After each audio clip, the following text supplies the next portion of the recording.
2022 का चुनावी बिगुल बज चुका है। सभी पार्टियों ने अपनी सियासत बिसाते बिछा चुकी हैं। इसी क्रम में शिवसेना ने भी बाराबंकी में उम्मीदवार उतारा है और इस वक्त हमसे बात करने के लिए प्रदेश अध्यक्ष शिवसेना के ठाकुर अनिल सिंह हैं। उन्हीं से जानते हैं कि उनकी बाराबंकी जो प्रत्याशी उतारा है उनकी क्या फिजा है और जो प्रदेश में है कुल कितने सीटों पर लड़ा रहे हैं शिवसेना के। पहली बात तो टाइम 8 में आपका स्वागत है। धन्यवाद। आप प्रदेश में शिवसेना पे कितनी सीटों पर लड़ रहे हैं? देखिए, प्रदेश में हम 100 सीटों पे लड़ रहे हैं और बाराबंकी जनपद में आपकी 2 सीटें हैं जी। तो कितनी लड़ाई मजबूती से आप लड़ रहे हैं? बाराबंकी जो सीटें 2 सीटें, हाँ, बड़ी ये समाजवादी का गढ़ है। जी। देखिए, बड़ी मजबूती से हम लोग लड़ रहे हैं। हमारी गिरफ्ती जरूर छोटी नज़र आती है, लेकिन आप देखेंगे हम बहुत अच्छा लड़ेंगे। आने वाले 10 तारीख को आपको लगेगा कि भारतीय जनता पार्टी को सबक सिखाने का हमने काम किया है। हिंदू की बात करने वाली पार्टी आज बीजेपी कह रही है कि हिंदुत्व की हम बात करते हैं, कहीं आपके क्रेडिट तो नहीं ले रही हो? कौन हिंदुत्ववादी पार्टी? वो जिसने कहा कि बाबरी का विध्वंस हमने नहीं किया है, वो जिसने रात के अंधेरे में सैकड़ों मंदिरों को भी गिराने का काम किया है। 5 लाख दीपक जलाने से क्या भारतीय जनता पार्टी अयोध्या में अंधेरा मिट गया है? भारतीय जनता पार्टी नकली राम भक्तों की पार्टी है, ये असली राम भक्त नहीं है। इन्होंने सत्ता के लिए सब कृत्य ढोंग किया और अभी ट्रस्ट की ज़मीनें बेच दी, चंदा की चोरी किया, तो पूरा हिंदू समाज जान गया है ये ढकोसलेबाज हैं, नाटकबाज हैं, ये हिंदूवादी नहीं है। भारतीय जनता पार्टी कहती है राम को हम लाए हैं। राम जी कहाँ गए थे? राम को ये कहाँ से लाए हैं? भारतीय जनता पार्टी को रामलला लाए हैं, उनको ये कहना चाहिए। भारतीय जनता पार्टी कोरी झूठों और मक्कारों की पार्टी है, जो वादे करके रामलला से आए थे उस पर पूरी तरह से फेल हो गए हैं। चाहे हिंदुत्व का हो, चाहे विकास का हो, चाहे राष्ट्रीयता का हो, सारी चीज़ों पर फेल हो चुकी हैं। ये अपनी झोली भर रहे हैं, अपना पेट भर रहे हैं। ट्रस्ट की ज़मीनें बेच डाली, चंदे की चोरी किया, वहाँ का मेयर, वहाँ का विधायक चंदे की चोरी में शामिल है। मैं जानना चाहता हूँ कौन सा राम राज्य आया है? योगी जी बताएं, राम राज्य की गंगा कहाँ बह रही है? क्या उनके घरों में बह रही है चंदा चोरी करने के बाद में? जनता 2022 के इस चुनाव में 10 तारीख को बड़ी शिद्दत से सबक सिखाएगी भारतीय जनता पार्टी को। भारतीय जनता पार्टी का नारा है और वो कह भी रही है कि हमने सबका साथ और सबका विकास किया है और हमने विकास इतना किया है जो आज़ादी से आज तक किसी ने नहीं किया। और या वहाँ का मेयर, वहाँ का विधायक चंदे की चोरी में शामिल है। मैं जानना चाहता हूँ कौन सा राम राज्य आया है? योगी जी बताएं, राम राज्य की गंगा कहाँ बह रही है? क्या उनके घरों में बह रही है चंदा चोरी करने के बाद में? जनता 2022 के इस चुनाव में 10 तारीख को बड़ी शिद्दत से सबक सिखाएगी भारतीय जनता पार्टी को। भारतीय जनता पार्टी का नारा है और वो कह भी रही है कि हमने सबका साथ और सबका विकास किया है और हमने विकास इतना किया है जो आज़ादी से आज तक किसी ने नहीं किया। और आप ऐसी बातें कर रहे हैं? आपको याद होगा कि जब देश आज़ाद हुआ तो अनाज की बहुत किल्लत थी और प्रधानमंत्री जी को ये कहना पड़ा कि एक टाइम में उपवास हमको रखना चाहिए। ये वो देश है। और सुई से लेकर जहाज़ तक कांग्रेस लेकर आई। 70 सालों में उन्होंने कल कारखाने खोले, उद्योग लाए, किसानों को जितनी ऊर्जा मिलनी चाहिए थी खाद्यान्नों को लेकर वो किया। पिछले 7 साल में भारतीय जनता पार्टी की सरकार आई है। जितने सेक्टर थे वो सब बिक चुके हैं, लोग कंगाल हो चुके हैं। रोजी रोटी के लिए लोगों की दशा जो है, इनकम जो है इतनी गिर चुकी है, उसके बाद में भी ये कह रहे हैं हमने विकास किया है। मैं जानना चाहता हूं कि 7 सालों में कौन से उद्योग, कौन से कल कारखाने भारतीय जनता पार्टी ने लगाए हैं वो बताएं। कितने बेचे हैं वो हम बताते हैं। कांग्रेस के लगाए हुए जितने कल कारखाने थे भारतीय जनता पार्टी ने सब बेच डाले हैं और सारे अडानी और अंबानी के गोद में दोनों नेता हमारे देश के बैठे हुए हैं, चाहे गृह मंत्री हों चाहे प्रधानमंत्री हों। तो ये ढोंग भी इनका विकास वाला भी खुल गया। हिंदुत्व का जो ये लंबी लंबी बातें करते थे वो भी जनमानस ने देख लिया, चंदे की चोरी किया। तो इनकी विदाई तय है, 2022 में इनके घर वापसी होगी। प्रदेश में एक बहुत बड़ा मुद्दा है, किसान परेशान है, बेहाल है, छुट्टा जानवरों से। किसानों का कहना हमें घर में सोना चाहिए, हम खेत में सोते हैं। इसका निस्तारण कैसे होगा? आप कैसे इसको आगे क्या लेके आएंगे इस मुद्दे को? देखिए, 700 किसान मारे गए, वो तो उनकी जो मांगे थी उस पर इनका दिल नहीं पसीजा। गौवंश जो है रात रात में चाहे खेतों का हो चाहे खलिहानों का हो सब अनाज खा रहे हैं, बड़ा नुकसान पहुंचा रहे हैं। सरकार के पास कोई ठोस पॉलिसी नहीं है। सरकार ने दरबे तो बना दिए गांव-गांव में उनको बंद करने के लिए, लेकिन आप जाइए तो कांजी हाउस की तरह वो बंद है जानवर, ना उनके पास में भूसा है, ना चारा है और ना पानी की व्यवस्था है। प्रधान चारा और भूसा खा गए, बड़ी दुर्दशा है। ये तो जो खुला थे उससे भी ज़्यादा दर्दनाक जो बंद हैं वो देखने लायक है। तो योगी जी ने गौवंशों को मारने का भी तो काम किया है, गौवंशों को मारने का भी तो काम किया है। गौवंश भी मारे जा रहे हैं और किसानों को राहत नहीं, ऐसी कौन सी पॉलिसी है? तो भारतीय जनता पार्टी तो किसान विरोधी है, जन विरोधी तो पहले ही थी। तो क्या ये चुनावी मुद्दा होने जा रहा है? क्या ये भारी पड़ने वाला है? नहीं, चुनावी मुद्दा तो है ही है। किसान जब परेशान है, गांव में आप देखिए किसान अपने घरों में नहीं सो रहा है, सर्द मौसम में मचानों पे सो रहा है, रखवाली कर रहा है, तो ये बहुत बड़ा मुद्दा है और किसान बहुत खींचा हुआ है और इनके खिलाफ वोटिंग हो रही है। पश्चिम में देखिए पहले और दूसरे चरण में इनके खिलाफ मतदाता गया है, तो मुझको लगता है आने वाले समय में भी यही होगा। भाजपा का विदाई तय है। कभी आप इनके सहयोगी रहे महाराष्ट्र में और आज आप इस तरह की बातें कर रहे हैं कि कुछ नहीं किया भारतीय जनता पार्टी ने, ऐसा कैसे? जब समय बदलता है तो बातें बदल जाती हैं। जब तक ये राम भक्त थे, जब तक इन्होंने रामलला का कसमें खाई और विकास की, मंदिर की, तब तक तो हम इनके साथ थे। जब इन्होंने चोरी करना शुरू कर दिया, गुल्लक तोड़ना शुरू कर दिया, चंदे चुराना शुरू कर दिया, ज़मीनों को हड़पना शुरू कर दिया, इनके राज्य में माँ बहनों की असमत लूटना शुरू हो गई। चिकित्सा में बताएं, कोविड में लाखों लोग मारे गए, चिताओं को रखने के लिए जगह नहीं, शमशान में जगह नहीं, फुटपाथ पे चिताएं जली। शिक्षा के मामले में माननीय सुप्रीम कोर्ट ने कहा कि कोविड काल में 15% की जो फीस है उसको कम किया जाए। केंद्र सरकार, उत्तर प्रदेश सरकार शिक्षा माफियाओं से मिली रही, उन्होंने कम नहीं किया। बंद विद्यालय में अभिभावकों ने भारी फीस अदा की है। वहीं पे महाराष्ट्र सरकार ने कानून बनाकर 15% फीस जो थी उसको माफ़ किया। तो क्या केंद्र सरकार की लायबिलिटी नहीं थी, प्रदेश सरकार की लायबिलिटी नहीं थी कि कोरोना काल में जो शिक्षा का मसला है वो मरहम लगाया जाए, जबकि माननीय सुप्रीम कोर्ट का आदेश था? तो भारतीय जनता पार्टी बताए कि कौन से राम राज्य इन्होंने स्थापित किए। 5 लाख दिया जला के अयोध्या में क्या राम राज आ गया?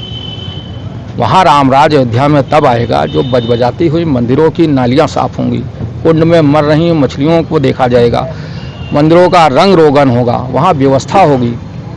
लेकिन भारतीय जनता पार्टी तो गुल्लक तोड़ने का काम कर रही है, चंदा चुराने का काम कर रही है। तो इससे अंधेरा नहीं मिटेगा। 5 लाख दीपक जो माननीय मुख्यमंत्री जी ने जलाया है उससे अंधेरा नहीं मिटेगा। अंधेरा मिटाना है तो विकास करना पड़ेगा और भारतीय जनता पार्टी अब विकास नहीं कर पाएगी। जनता अवसर देने वाली नहीं है और कोरी लफेबाजी में पूरा 5 साल चला गया।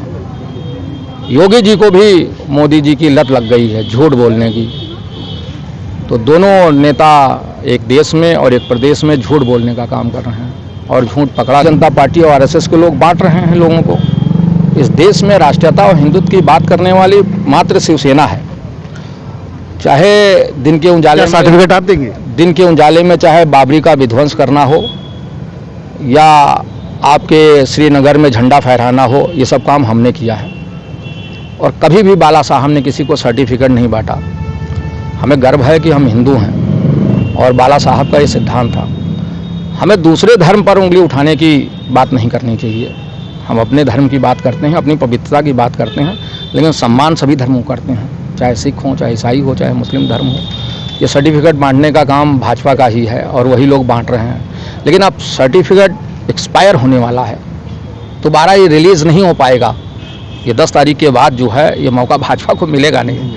तो जो सर्टिफिकेट बन चुके हैं वो भी बंद डब्बे में अब एक्सपायर हो जाएंगे, उनको कोई पूछेगा नहीं।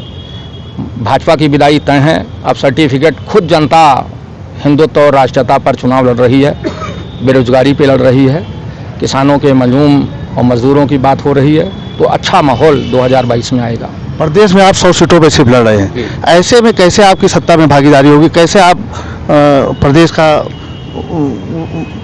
के अंदर आप अपना काम करेंगे? देखिए, सत्ता में भागीदारी सुनिश्चित करने के लिए हम बिल्कुल नहीं लड़ रहे हैं। किसी की भी सरकार बने, हम सत्ता में रहें न रहें, लेकिन सत्ता चलाने का काम हम ही करेंगे। जिस तरह बाला साहब महाराष्ट्र में चलाते हैं, उसी तरह उत्तर प्रदेश में हम चलाएंगे। सत्ता की जो लगाम होती है ना, उसको हमको थाम के रखना है। उस लगाम पे अंकुश लगाने के लिए हम 403 विधायकों में हमारी भागीदारी होगी, ये गड़बड़ न करने पाएँ, और चाबुक भी हमारे पास होगा। तो सत्ता पे अंकुश हम इस तरह लगाएंगे, सत्ता में रह के नहीं लाएंगे, सत्ता के बाहर रहकर लगाएंगे। जी। कितनी सीटें आ रही हैं आपकी उत्तर प्रदेश में? अब सीटें हमारी भागीदारी बड़ी होगी, आने वाले समय में है, 10 तारीख को मालूम हो जाएगा। अभी मुझको लगता है जल्दबाजी है। तो अगर कहीं कुछ खेल में कुछ गड़बड़ी हुई तो आप किसके साथ जाना पसंद करेंगे? मैंने बताया, हम लोग खेल में नहीं हैं, हम लोग खिलाड़ी जरूर हैं। हम जो गड़बड़ करेगा उसका खेल गड़बड़ कर देंगे। तो खेल का और मैदान भी हमारा होगा और खिलाड़ी भी हम ही होंगे। जो मजलूम और बेसहारा लोग हैं उनको न्याय देने के लिए हम लोग आए हैं, और निश्चित तौर पे आने वाले समय में हमारी उत्तर प्रदेश में मजबूत भागीदारी होगी। किसी को गड़बड़ करने का आप इस बार मौका नहीं देंगे, जनता भी, शिव सैनिक भी।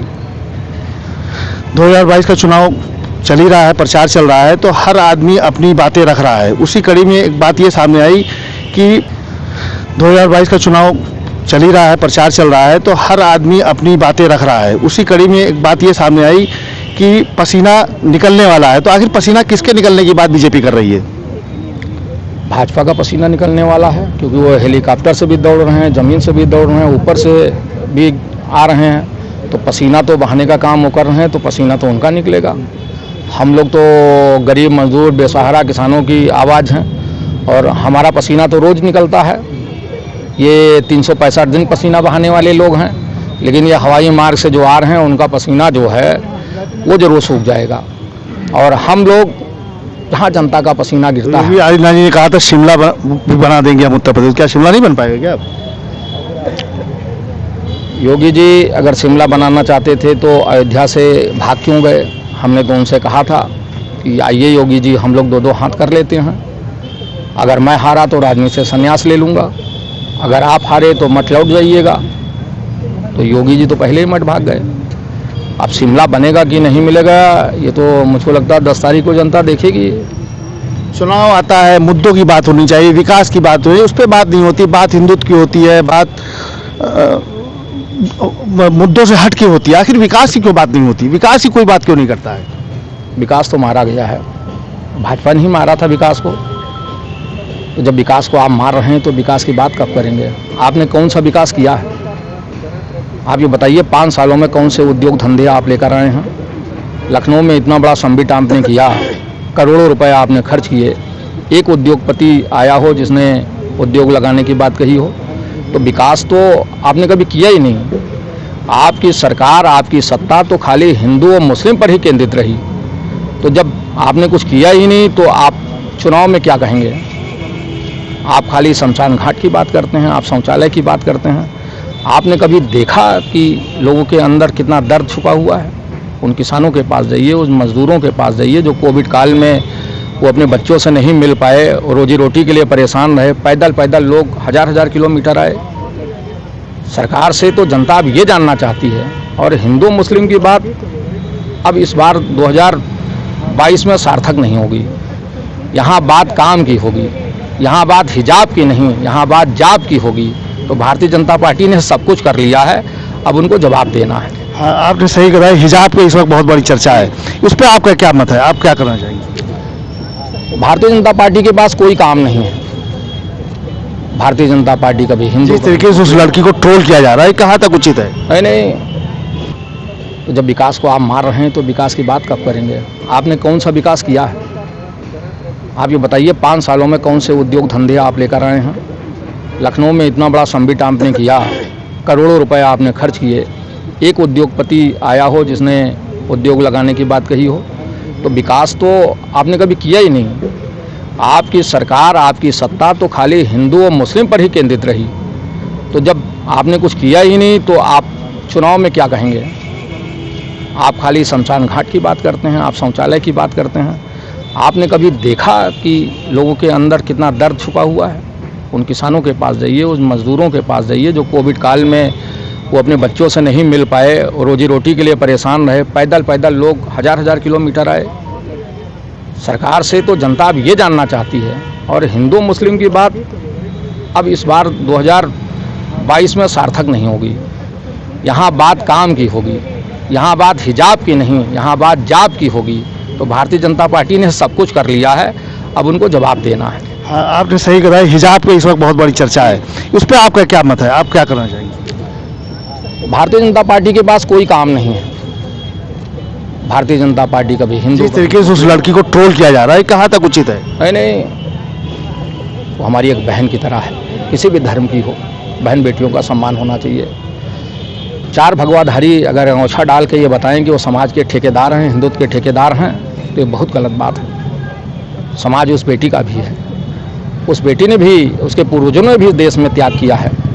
और ये भारतीय जनता पार्टी सिर्फ वोट बैंक के लिए सियासत करती है।